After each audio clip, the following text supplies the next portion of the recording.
We all know it's not enough just to show up at classes. You want to do well in your Vol State classes. So we've got some tips that can help. Tip number 1, don't lose your syllabus. Okay? Think of the syllabus as a contract between you and your professor.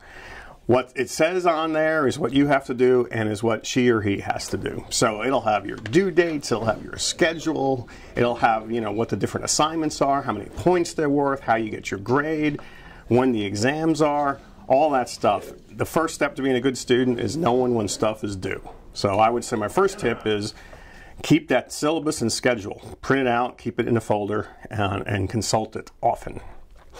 Tip number 2, do not procrastinate. I think this is especially true for online classes and hybrid classes where students tend to put off doing things until the very end of the week or the module or the unit or whatever you want to call it. For example, in discussion, if you have a discussion post and you have a week to make a discussion post and you have to make an original post and say 2 or 3 replies to other students, you don't want to wait to the last minute to make all those posts at the same time. First of all, if you do that, then students who are in earlier aren't going to have anything to write about, and so you're hurting them.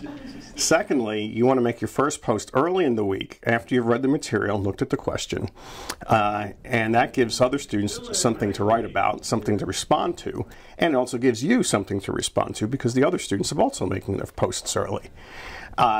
Professors can tell if you wait to the last minute to make a discussion post or take a quiz. It's going to be sloppy, there's going to be errors in it, and it's going to hurt your grade. So tip number 2, don't procrastinate. Tip number 3, I would say kind of goes along with that, but tip number 3 I think is all about spreading the workload out. Okay, I try to do a good job in my classes of spreading the work so that students don't have a whole bunch of stuff due at once and then weeks where nothing's going on. And I think it's important for students to kind of do that as well. If you have a kind of a lull period where you don't have a lot of assignments coming up due immediately, but you've got some big projects further down the line, I would say, hey, work on those little projects, work on those big projects. Do a little library research, gather your notes, think about what you want to write about, because the more you do early on, the less you have to do in the end. So, because one of the does in the other one is that considered a step? I think so. I put question mark.